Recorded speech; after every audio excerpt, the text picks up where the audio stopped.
They should really give crash courses on how you're supposed to start these things. Oh, good idea. My name is Jessica. Welcome to my channel. I thought that I would maybe just try a video where I'm reading a series, or rereading a series that I love, I should say. So I am a very, very big fan of Percy Jackson. Have been for a very long time, probably like, I'm gonna show my age here, maybe like 15 years. Maybe a little bit less. Anyway, really big fan. I got this beautiful, can you even see it?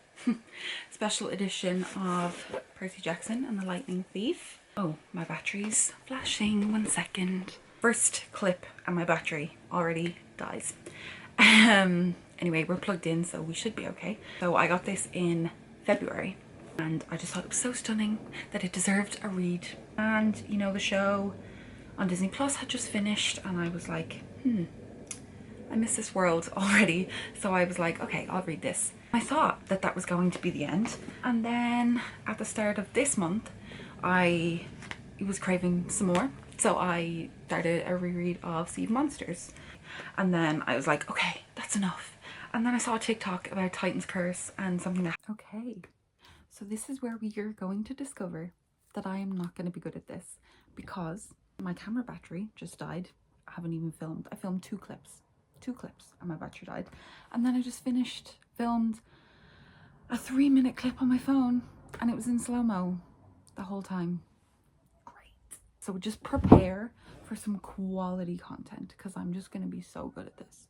As I was saying, I saw a TikTok about something that happens in this book, and I had just finished Sea Monsters and I read a book and then I just couldn't stop thinking about this. So I was like, okay, fine, I'll read the Titan's Curse, like twist my arm, I'll do it.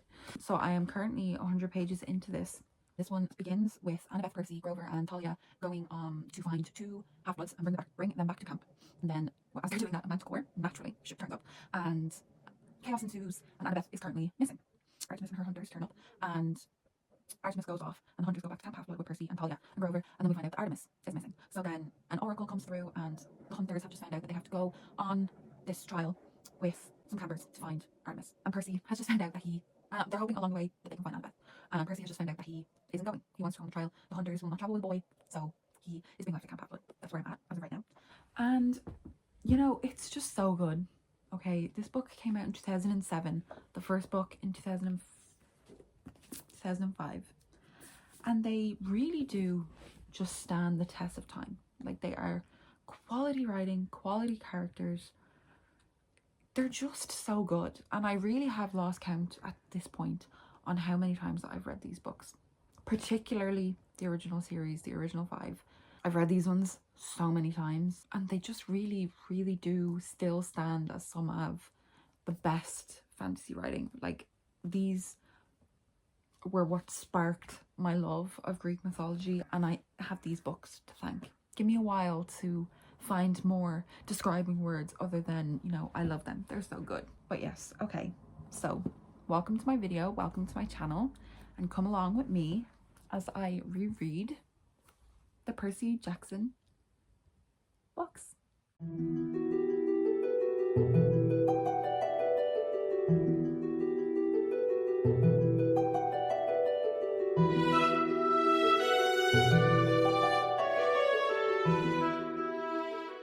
Okay, so it was Sunday when I filmed that first clip. It's now Friday. It took a little bit longer than I thought it would take to really get into this book. All this to say, last night I finished The Titan's Curse.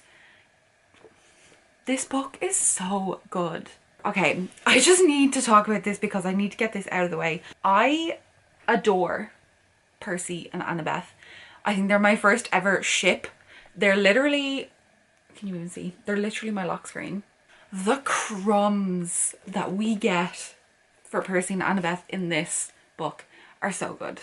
When I left off, I was 100 pages in, and the very first thing that happened after I finished that clip and got back to reading was Percy was talking to his mom.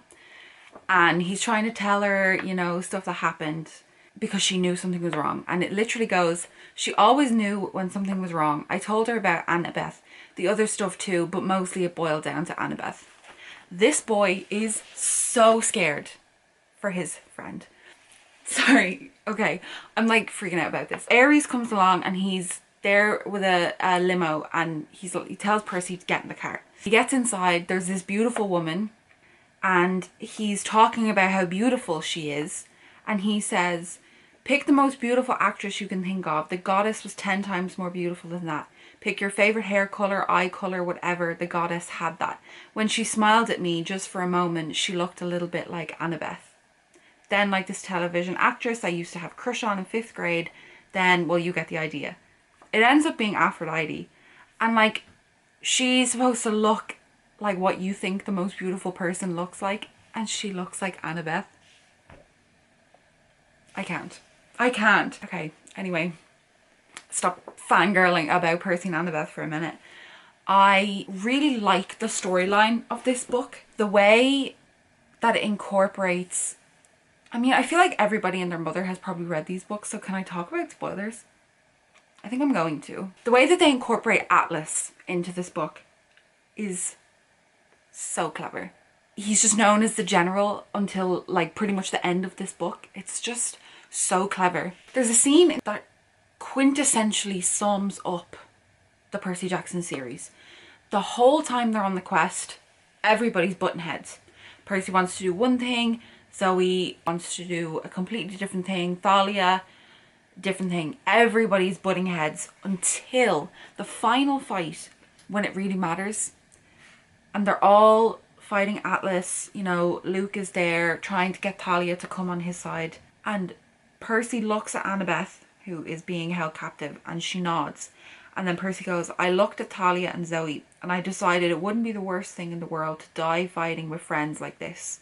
The idea that, you know, at the end of the day, the people that you need to have your back will have your back, and that is what this book sums up. Really, really interesting. I also love how this is the first book where we're told Percy's flaw.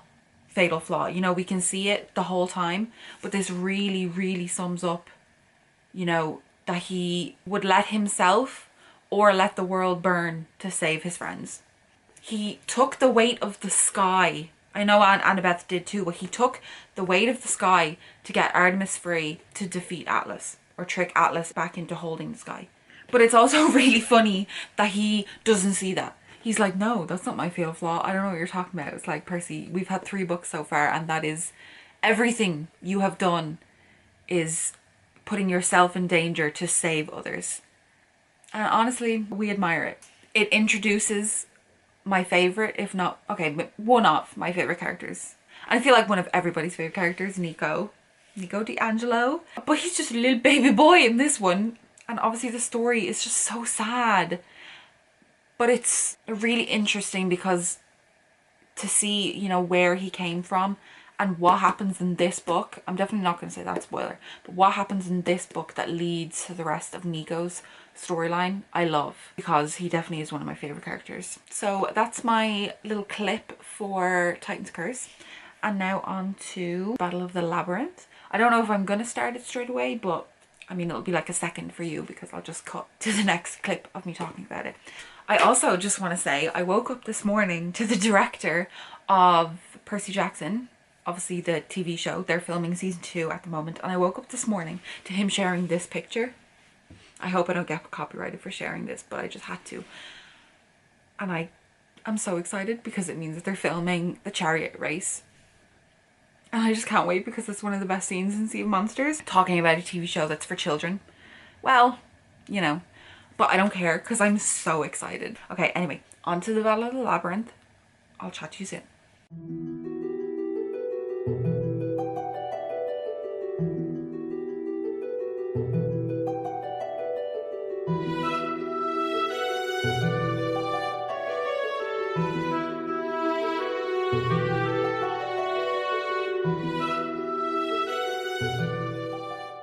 Alright, so you can see that I started reading Battle of the Labyrinth and I am 120 pages in, and obviously I'm loving it.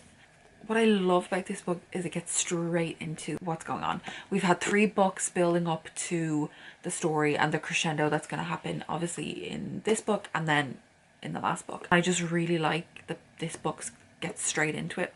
So it starts off with Percy starting in another new school, and he's at his orientation and he gets attacked by two, I'm gonna butcher this name, Impusa. Okay, Impusa. I don't really know how to pronounce it, but they're basically these creatures that feed off human blood. So they're basically like vampires, but they're not vampires. So Percy gets attacked by two of them and he accidentally sets fire to his school. Naturally. They're back at Camp Half-Blood and we find out that Annabeth and Clarice have been spending the whole spring looking into the labyrinth because they believe that Luke and Kronos are going to use the labyrinth to get into Camp Half-Blood and attack so that they can take over. And they have discovered that there is a entrance to the labyrinth in Camp Half-Blood.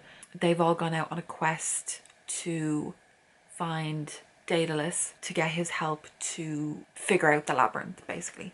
So I'm like 100 pages in. They have just, in the last maybe like 20-25 pages, entered the labyrinth. And actually in that, Percy is also on the hunt for Nico, because at the end of the last book Nico vanished. So that's the two kind of storylines that are going on in the book so far. I also just wanted to talk about, because you'll see from the little clip before, I finished watching Kaos on Netflix yesterday, and I just want to talk about this because it was so good. It's kind of like a modern-ish retelling of Greek mythology, and it's basically about these 6 mortals who find out that they play a major part in an ancient prophecy to do with the gods and, you know, the gods ruling over the world. And we've got Zeus, Hera, Poseidon, Dionysus, Hades obviously, and Persephone, Orpheus and Eurydice, Prometheus is in it as well. Who else? Ariadne, Kaos. It was really, really good.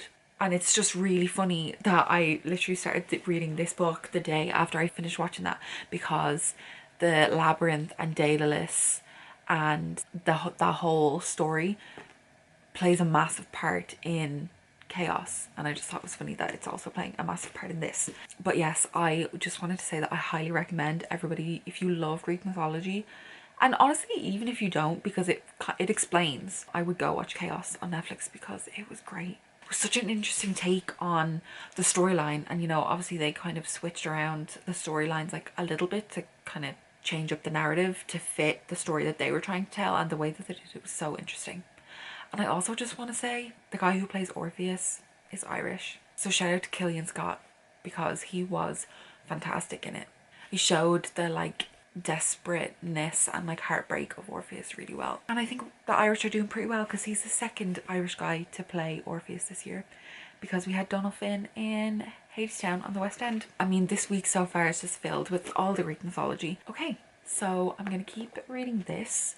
And honestly, this one is like so intriguing and fast paced so far that I think I'm going to get through it pretty quickly. I wouldn't be surprised if the next time that you hear from me, I will be either nearly finished or finished.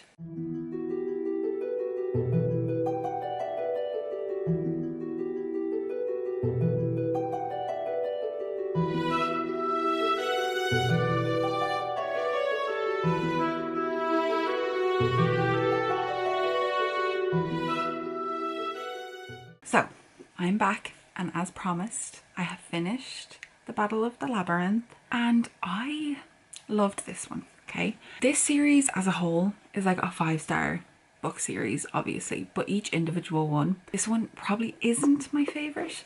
I love what happens with the characters in this one, but the storyline is just a little bit weak and kind of repetitive. We spend a lot of time, obviously it's called Battle of the Labyrinth, but we spend a lot of time in the labyrinth finding the right path to get where we're going. And you know, it's only 300 something pages, but it gets a little bit after a while. I love this storyline of, I'm going to talk about Percy and Annabeth again because obviously, but I love their storyline in this one because they spend so much of the book like dancing around each other. This is the 4th book. They're a little bit older. They are obviously starting to understand that they have feelings for each other. We had our first Percabeth kiss in this one, and I literally highlighted Percy's reaction. It's so funny. So she kisses him and then she walks away, or then she leaves, and he goes, I probably would have sat there for the rest of the day staring at the lava and trying to remember what my name was. And I was like, what a Percy reaction. Anyway, so I love the Percy and Annabeth storyline in this one because it makes us understand that we're moving forward with them, that they're not just friends anymore. The Grover and Pan story, it was a good resolution, but I'm kind of over it by the fourth book. The best part about this book is obviously the battle that happened once Kronos' army come through the labyrinth into Camp Half-Blood, because the story has obviously been building for 4 books for something to like actually happen, and it was a really good, and it's a good taster for what we get in book 5. I don't know if I want to talk about it because again it's probably a little bit of a spoiler, but I'll just say that the plot twist that happens with Luke in this storyline is, honestly, it's heartbreaking, because do I support Luke and do I support the things that he has done up to this point? No. But do I understand where he's coming from?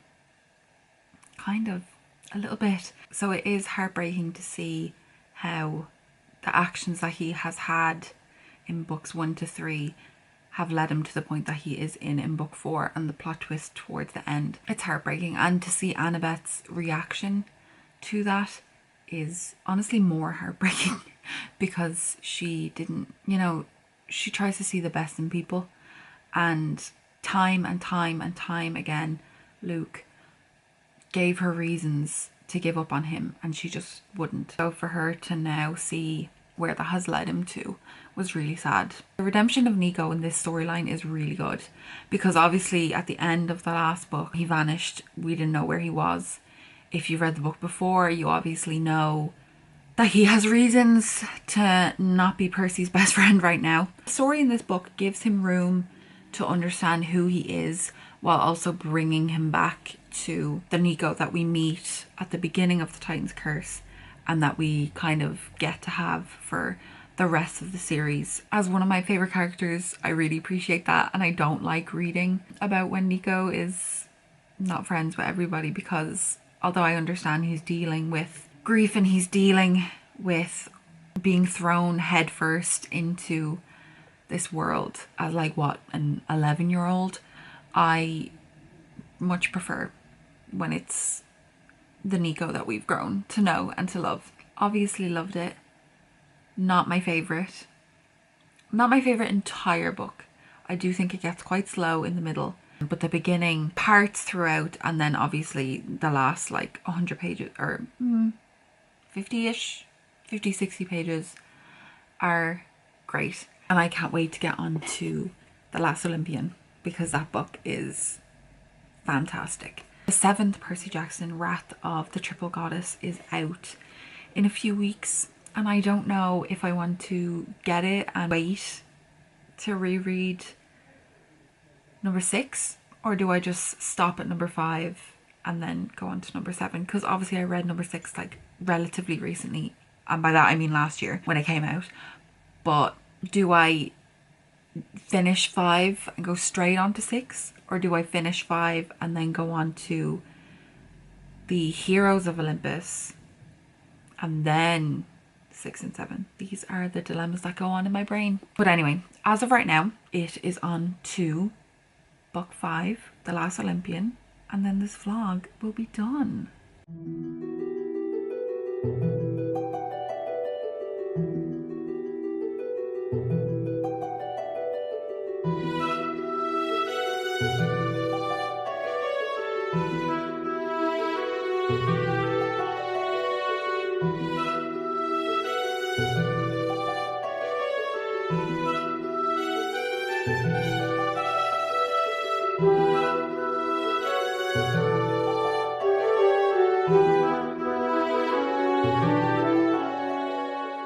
Okay, so I am officially 100 pages away from finishing The Last Olympian, and let's just say I am stressed. I literally was just thinking, like, I have read this book so many times, and yet it still has me stressed. This book really sets the bar and tells us, you know, the stakes are going to be so high from the first chapter. Like, the first chapter is so sad. You think it can't get worse, but I know it's going to get worse. But this book is, you know, this book is fantastic. You know, the last one in the series, it's telling us this is it. So Kronos and his army are making their way to Manhattan. They are making their way to take over Mount Olympus. Percy and the other Half-Bloods are doing everything that they can to stop this from happening, obviously. Their numbers aren't great. For every single demigod that's fighting, there's 20 monsters. Their chances aren't great, and yet this book just shows the kind of characters that Rick has written. 20 to 1 are your odds, and yet you're gonna still fight. Percy and all of the other demigods are putting everything they can, even if it means their lives, to not let Kronos win. And it's just bonkers to me, the outlook that these people have, and particularly because he's the main character, the outlook that Percy has. Towards the start of this book, Percy finally gets to hear the rest of his prophecy. Spoilers if you don't want to know this, but Percy's prophecy tells him no matter what he does, no matter what he chooses, he will die. And I have it written down because they're talking through the prophecy, and Annabeth says to Percy, take some time, think about it. Okay, think about the lines. They always have double meanings. Let's not just assume that you're gonna die. And Percy says, I don't need time. If I die, I die. I can't worry about that. We've got other problems.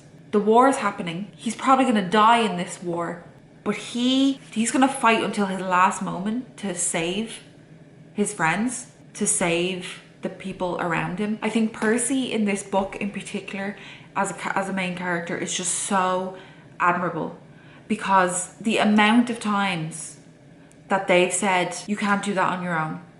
They're too strong. There's too many of them. Percy has gone, we don't have a choice. Percy's like, we fight or we lose, and losing is not an option. The battle sequences in this book are so good, because we have to remember, I mean, these characters are what, like 16? Oh, it's his 16th birthday. So Percy's 15, a week away from being 16. So all of the other characters are probably in and around the same age. And the way that they give everything to the fights is just great. Where I'm at right now is Prometheus has just given Percy the deal. If they surrender and let Kronos take Mount Olympus, Prometheus will talk to him and get him to stop destroying Manhattan, let the demigods go free, but they have to surrender. And Percy is basically like, no. And I'm honestly loving it. I cannot wait to get to the end, because the last 100 pages I just know are going to be like bum bum bum bum, go go go go go. Every character that is in this book, the roles that they play are so great. Percy, obviously. Annabeth, obviously. We got the no one touches her scene. It's truly iconic. And we finally got to meet one of my favorite characters, Will, who is a child of Apollo. I love Will, so I had a little mini freak out when I saw his name. Also, another thing, the storyline with Luke. I know I spoke when I was reading Battle of the Labyrinth, I think, and I said, do I agree with the path that Luke took? No. Do I understand where he's coming from? Yes. And we understand it even more in this book, because up to this point, we're led to believe that Luke has joined Kronos because his parent, Hermes, doesn't care about him. We see in this book that it's not that Hermes doesn't care, it's that Hermes gave up on him. So there's a difference between caring and believing in your child. And we see in this book that Luke got the ladder, and it's honestly heartbreaking, because we see a whole backstory with his mom and how he got to where he is today. And I feel for him. But there was a part in this book where we're sort of told that Luke, who has lost control of his own body because Kronos has taken it over, but we're told that Luke is attempting to fight back. I think I kind of remember something that happens within the next 100 pages that shows us that he isn't fully back to the Luke that he was before, but maybe he's making an attempt to right his wrongs because he realizes maybe what he's done. He's realized that what he has done is putting his actual family, the people that care about him, Annabeth and Talia, at risk. And not only at risk, but like at risk of dying. I think it's a possibility that he's seeing the consequences of what he's done. He was having very much tunnel vision of why should we support our godly parents if they don't support us? But it's very sad. I feel like my brain wipes these 5 books, and then every time I read them, it's like I'm reading them fresh again. The next 100 pages, I'm gonna find out, and there's possibility that I'm gonna be like a puddle of a person.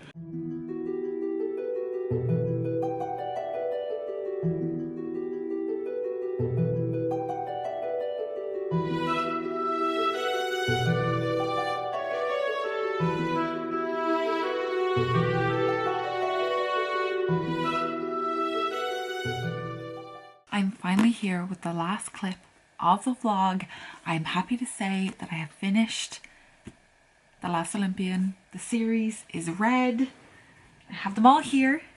The series Reread is finished. And I just have to say that I am a fraud. I said yesterday that I think I remember what happens in the last 100 pages of this book. And I have to say that that was a lie. Here's me rambling on yesterday talking about the prophecy and Percy's reaction to the whole prophecy and how the decisions that he makes, it doesn't matter what he's gonna do because he's gonna die. And then Mr. Rick turns around and it's not even Percy's prophecy. And I don't know how I completely forgot that. Like I said, I genuinely think my brain, I close these books and my brain's like, you gone, you never read that, I don't know what you're talking about. So I just can't believe that I completely forgot that. Anyway, it's done. It's obviously a 5 stars. I loved this. I stand by everything that I said yesterday. I'm not gonna, I'm not gonna repeat myself. The last 100 pages of this book are just so great. The fighting's done to a degree. Obviously, the good guys win.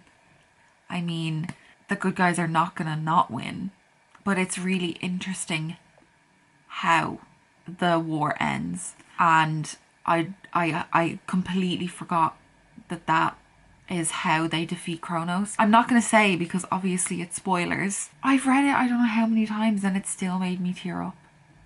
There's just something about these characters, something about these books that will just always have a space in my heart. No matter what Rick writes, I will read it because there's just something so endearing about the world and about the characters. Another thing that I completely forgot, Zeus offers Percy the immortality of becoming a god for everything that he did in the war.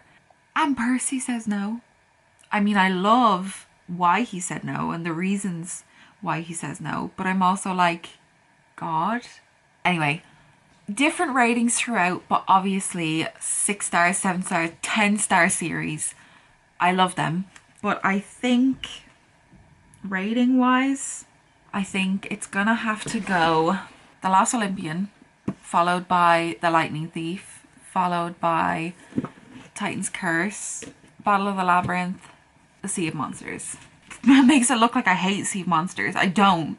But just in terms of the books, my ratings are 5, 1, 3, 4, 2.